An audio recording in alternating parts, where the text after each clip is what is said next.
Tumo katika mwezi mtukufu wa Ramadhani.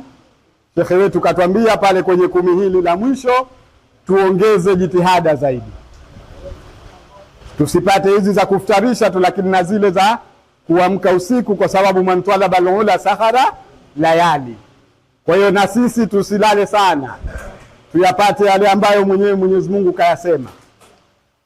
Lakini pia katika 10 hili tuna ule mwezi, ile siku ya Lailatul Qadri. Usiku ule ni muhimu sana, tujitahidini sote kwa bidii yetu tuhakikishe kwamba kwenye mwezi huu, kwa sababu haijulikani lini, ila imetajwa tu miongoni mwa siku za witri ambazo hazigawiki kwa 2, yani siku hii ndio itatokea. Kwa hiyo tujitahidini kwenye hili. Lakini la pili, tumekuwa katika mwezi mtukufu wa Ramadhani. Sihaba, tunashukuru Mwenyezi Mungu, wengi wetu tumekuwa na tabia zilizo nzuri kwa mwezi huu mtukufu wa Ramadhani. Tumejifunza vizuri kuishi na watu, tumejifunza vizuri kufanya ibada, lakini pia kukaa na watu vyema, lakini pia tumejifunza ukarimu na kupendana. Basi tukimaliza huu mwezi mtukufu wa Ramadhani inshallah, basi tujitahidi yale ambayo mafunzo tuliyopata ndani ya mwezi huu tusije tukayaacha.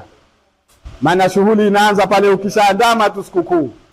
Tujitahidini, tuhakikishe kwamba tunakwenda. Sudi, unanisikia? Maana wewe ndo mkorofi wewe.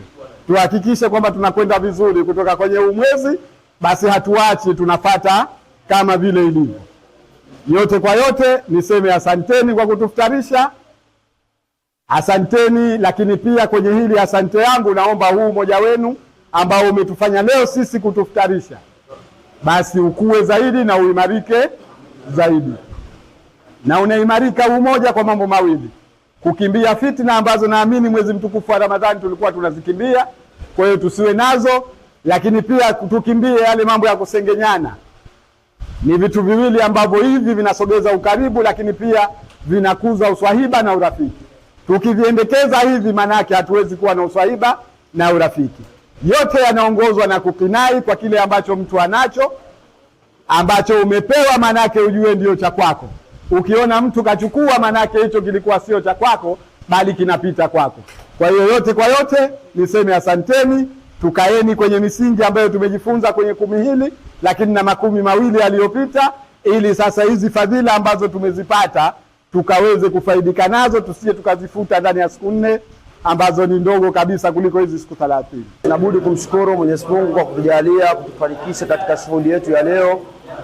Iftari yetu tulikuwa tuna lengo la kufutarisha watoto mayatima, wazee wa mtaani, pamoja na viongozi wetu ambao wanatusimamia katika jimbo letu hili la Chumbuni Masumbani. Sisi ni foundation ya Al-Ihsan Foundation kutoka hapa Chumbuni Masumbani. Nadhani hatuna la ziada, yetu sisi ni hayo. Tunashukuru kwa waliokuja wamefanikisha iftari yetu. Nasema alhamdulillah, Mwenyezi Mungu atufanikishe na mwakani atuweke tupate kufanya zaidi ya ile ambayo tumelifanya. Sasa tunabudi isipokuwa kumshukuru Mwenyezi Mungu Subhanahu wa Ta'ala ambaye letuwezesha kufika katika jambo hili ambalo Allah Subhanahu wa Ta'ala kwa utukufu wa mwezi huu huwalipa wale wote ambao wanoandaa iftari kama hii, na Allah atawapa kila la kheri. Vile vile kwamba tunashukuru kwamba sisi tulioalikwa tunafarijika sana kwa vijana kama hawa kukumbuka fadhila za kualika watu. Maana wengi vijana kama hujikushana kufanya mambo ambayo yaliokuwa hayana kheri, lakini hawa wamekushanyika kwa ajili ya kulifanya jambo kubwa la kualika watu kuja kufutari. Fadhila nyingi sana wanapata, kama alichokipata kile mfungaji na wao wanapata mara 2 zaidi. Kwa sisi ambao tumealikwa tunashukuru sana, na tunaomba Mwenyezi Mungu jambo hili liendelee, na Allah awalipe kila la kheri na awape nguvu, na mwakani inshallah tuendelee kulifanya jambo hili, nasi tujumuike pamoja.